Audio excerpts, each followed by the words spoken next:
Now welcome back to driving the quietest car on the planet. This literally could be as quiet as a Tesla, and we would not know the difference because it is just absolutely pathetic, really, when you hear the sound of this thing and what a traditional WRX should sound like.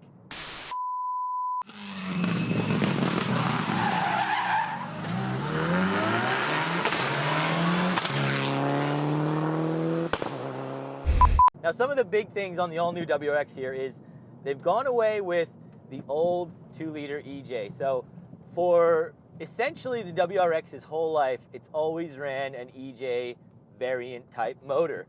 And now with this new one, we have a 2.4 liter. It's still a flat 4 boxer, and we're still pushing similar numbers here. So about 202 kilowatts and about 350 Newton meters.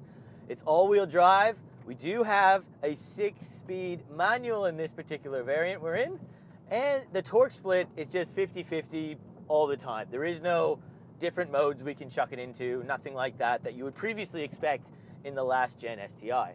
Now this particular one we are in is a RS manual, and basically this is the top trim level that you can get with the manual 6-speed transmission. And again, if you're gonna buy one of these things, I really think you gotta go with the 6-speed manual, because in Subaru's wisdom, they decided not to offer the manual in the top spec variant, only the CVT. And you know, let's just not even go there. A CVT in a WRX, we don't want to hear about that, unfortunately. It really would have been nice because that top spec variant did get some Recaro seats. You know, I think you could have had a brake upgrade. A lot of things that this one is lacking, the CVT automatic got, which to me just doesn't feel right.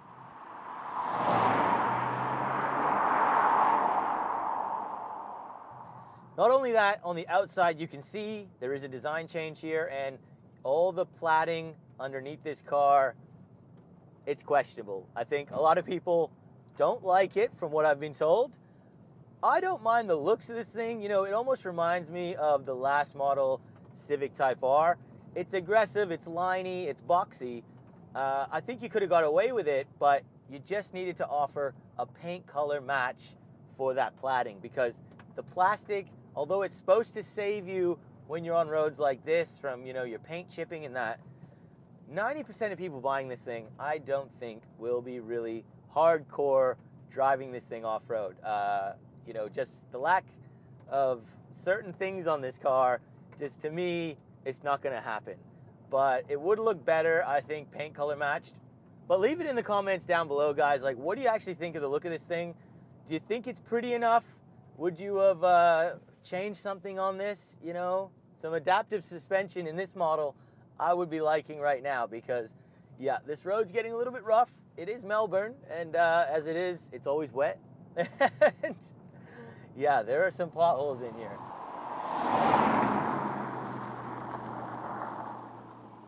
Now let's just talk about price here, because this particular one, the way it's spec'd out, it's gonna run you about 50 grand before on roads. And if I'm being honest, I think that's a reasonable price.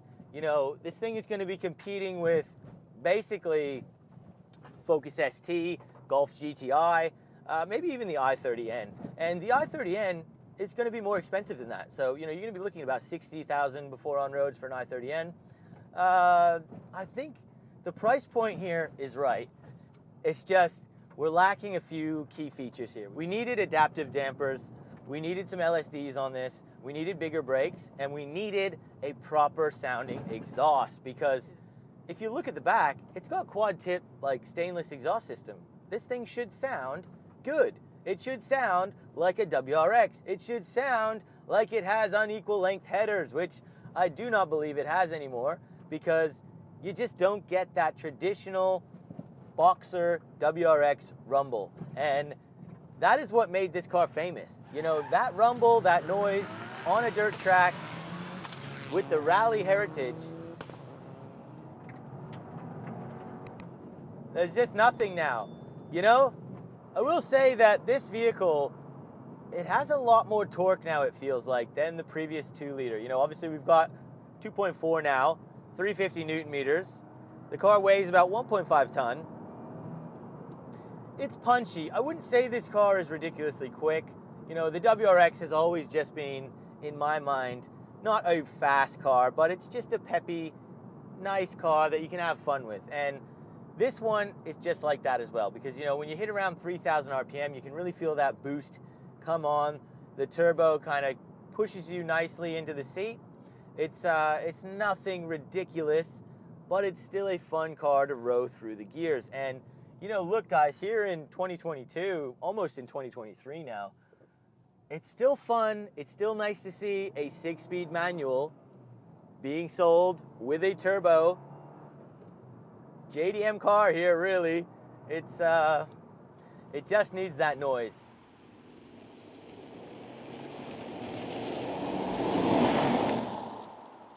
And just on the inside here, guys, again, this one being the RS model, it does have a slightly nicer interior. I really do love this interior. You know, I think it's the best part about this car right now is just sitting in here. You've got beautiful seats. You know, they hug you quite nicely. They're heated. Alcantara, some leather, some red stitching through it. It's got WRX embroidered on the headrest. Nice chunky steering wheel, flat bottom. It feels good in the hands. Even the dash, you know, there's a bit of leather here with some stitching. Everything just feels nice, feels well put together. The 6-speed manual is nice to shift with. Some faux carbon here. The infotainment system, look, the clarity of the screen, I would say, is not up to standard for 2022 here, unfortunately, but its saving grace is that it has Apple CarPlay. There isn't any wireless charging or anything like that, but at the end of the day, the Apple CarPlay and Android Auto, it is wired, unfortunately, so that's going to charge your phone regardless. And again, just going through the corners here, now that we are on the hard stuff, we're on the bitumen, it feels so much more at home on the bitumen now. And I have to say, the cornering, the handling, it's the best thing about this new WRX. It just seems to handle so well, and you can really just hammer down, flat foot, turn that wheel, and you have a huge amount of confidence that this thing is just going to stay where it is, pull you around that corner, and then just shoot off again. And again, it has that old school feeling to it because there isn't any assistances here. You know, there's nothing. You know, you can turn traction control off, and that's it. No different drive modes, none of that garbage. It still gives you that kind of raw feeling.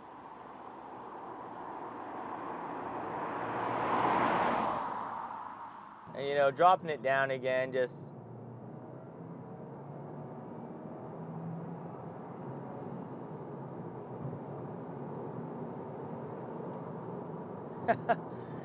I hear nothing.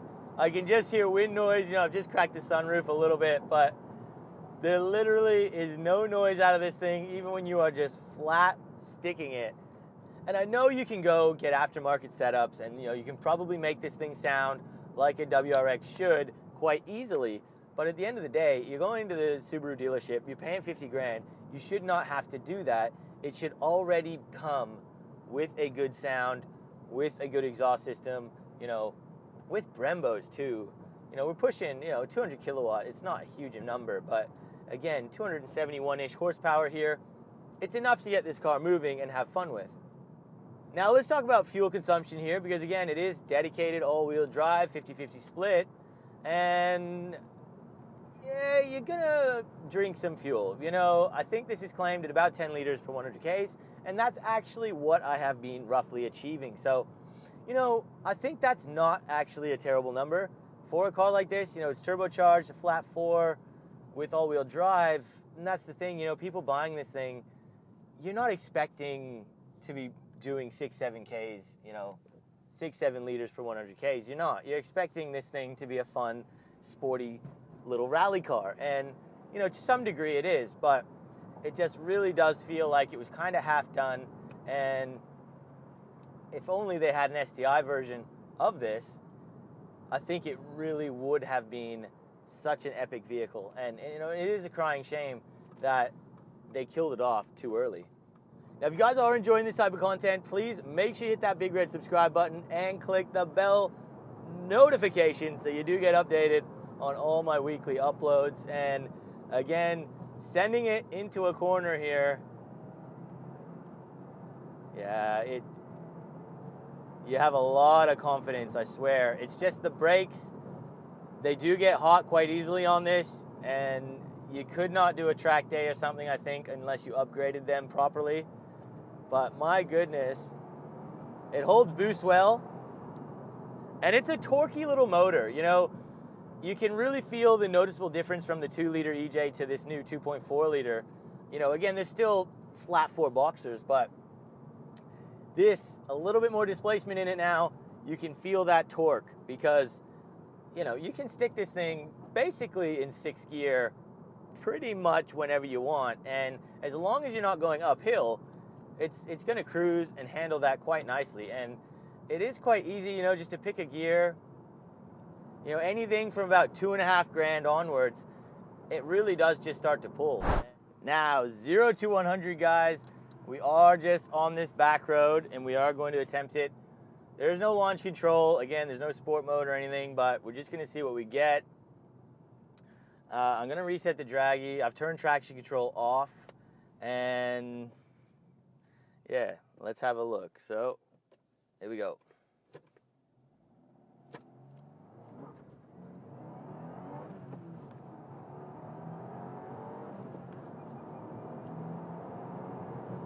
There we go, guys, and that was probably one of my better launches here. You really got to drop the clutch quite high up. Yeah, it's, again, the lack of noise, it is frustrating, especially when you're trying to manage that 6,000 RPM red line. Yeah, but let's have a look at what the time was. 0 to 100, guys, was done in 7 seconds flat, and I've done this a couple of times. It's basically the same every time. It's around 7 seconds. Yeah, again, it's just no launch control. You got to manually shift. I think they claim this at about 6.5 seconds, so on a good day, you probably could achieve that, but out here on the back roads, this is a real world test. You're looking about 7 seconds.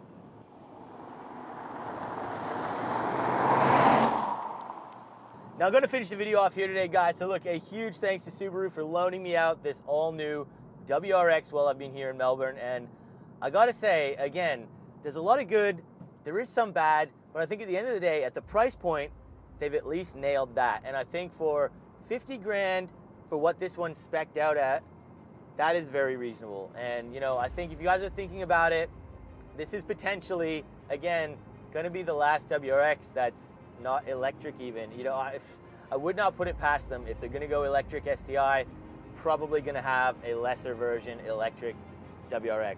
And, you know, this still could have some sentimental value here. The chassis is brilliant, and on-road handling, I still have to give it to this car. It is impressive. So I hope you guys enjoyed this thing. It's worth having a look if you're thinking about it. If you enjoyed this video, make sure you hit that like button. Consider subscribing if you're new here, and we will see you on that next video.